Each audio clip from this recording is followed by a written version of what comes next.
At dito nga, ginising ko na si kuya pero halos masuntok na niya ako sa gulat.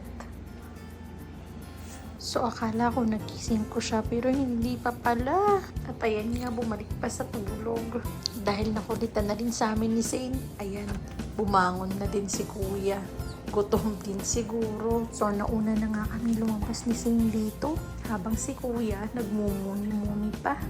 Ayun nga oh. Sobrang antok pa pero sige, tumayo na rin siya.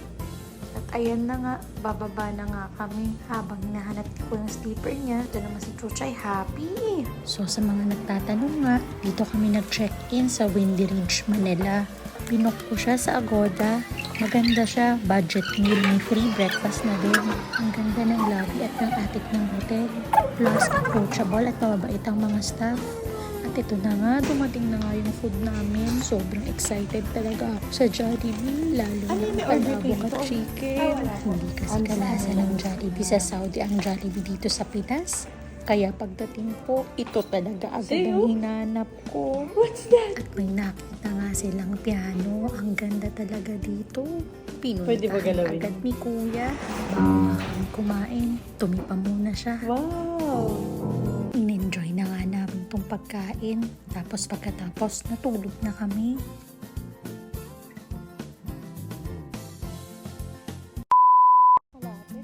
Welcome to Manila Ocean Park.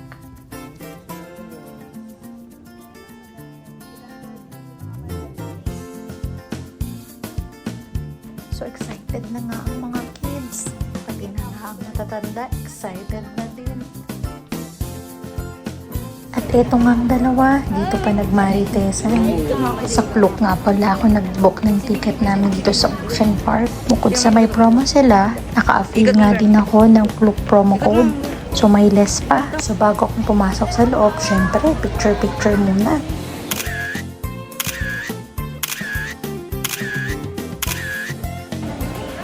So ayan na nga, sobrang happy na nga nila. Nagsisimula na silang mag-hyper. At syempre, dahil may Christmas tree, picture-picture muna nga ulit. Sobrang excited na nga sila dito. Happiness ko nga din kasi makita silang masaya. So, ang una nga namin pinuntahan, yung Oceanarium. Dahil sa Klook ko nga binili yung lahat ng ticket. Scan na lang ng barcode si kuya. Kaya sobrang bilis din ang pagpasok namin sa mga attractions. At may picture-picture na naman nga pala dito. So, hinintay muna namin sila makapasok lahat. Medyo magkakaproblema nga lang yung pag-scan sa barcode. Pag medyo malabo yung kuha mo sa phone mo, or mahina ang brightness ng phone mo. Tulad nga ng kay mama. Ako sa lahat ng attraction, barcode talaga niya nga ang hindi ma-scan. At last, nakapasok na nga din kami. Sobrang tagal talaga ng picture-picture namin. At eto na nga, ini-enjoy na ng mga bata Ocean Park. Sobrang dami nga na mga iba't ibang isla dito na naka-aquarium. Kaya tsak i-enjoy talaga ang mga chikiting nyo. Nakakaaliw nga talaga dito, lalo na sa mga bata. Pati nga matatanda, nag-enjoy na nga.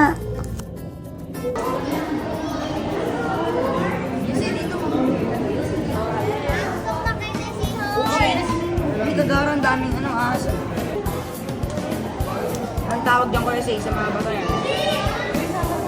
Coral reef. Konting sida lang. Ito mga kaibigan, makikita niyo pa, may mga natutulog pong isda dito. Kasi once humihingi sila, di ba? Hindi nyo po nakapansin. Ito po, patay na po ata din. So makikita niyo po dito.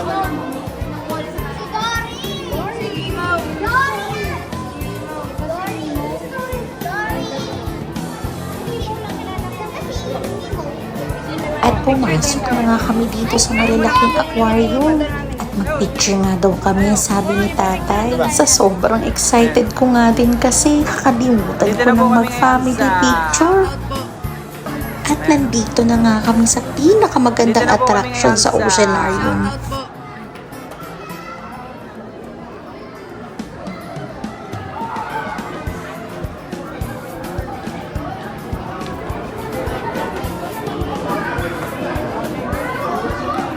Sumelfie pa nga yan si tatay.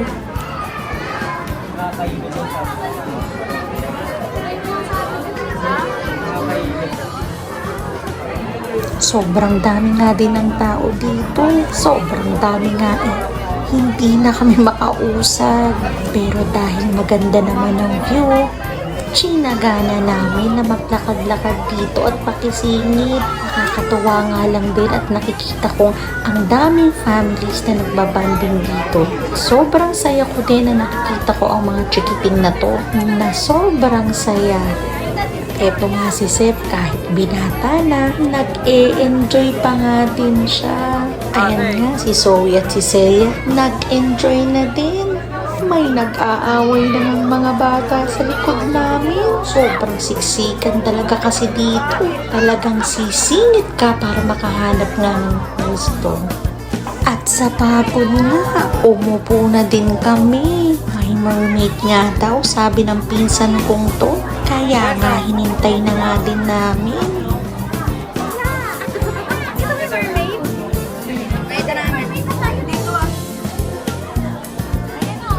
At lumabas na nga ang mermaid. Sobrang happy nga ng mga bata dito.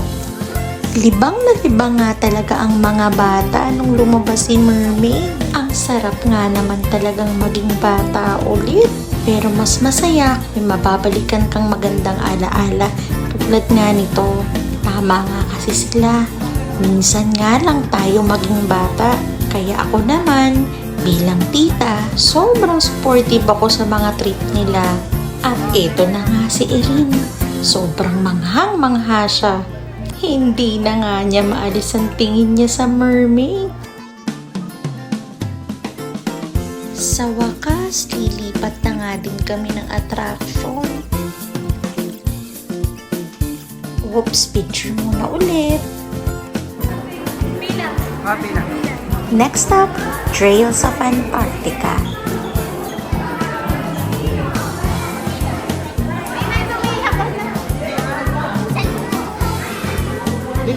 So habang nakapila nga, medyo kinukutom na din kami.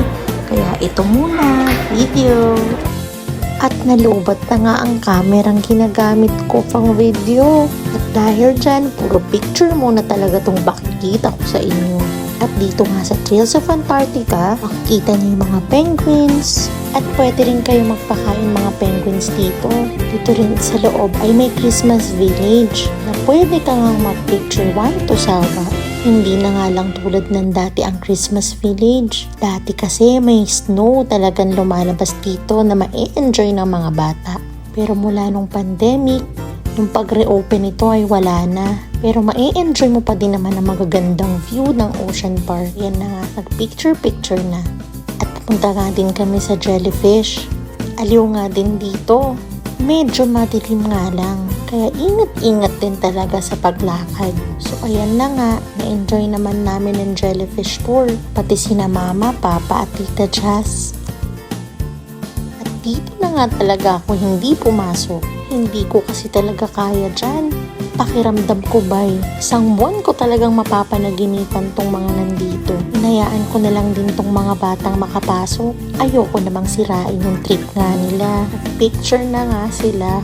Sandali nga lang pala kami dito. Umabas muna kami para kumain nga sa labas. Medyo mahal nga kasi yung pagkain sa loob. Sakto nga din kasi. Balik namin pagkatapos mag-lunch, start na nga din ng Sea Lion Show. Kaya after nga mag-lunch sa KFC, balik na naman kami agad ng Ocean Park. Nandito na nga kami sa Sea Lion Show. Sobrang init nga din kaya sobrang sakit sa balat. Pero ang mga chikiting, good to go pa nga din. Aliw nga din tong mga pinakita dito ng mga sea lion at ibang mga animals. Ito na nga ang last attraction na pupuntahan namin dito sa Ocean Park. Sobrang nakakapagod nga ang araw na to. Pero sobrang sulit nga din. Kahit paano nga kasi, na-relax kami at masayang banding nga to para sa pamilya. Kaya sa mga hindi pa nagpupunta, bumisita na din kayo dito. Mas masarap ng balikan ang mga ganitong memories kasama ang pamilya. Maaalala mo palagi kung paano yung saya ng mga oras na to.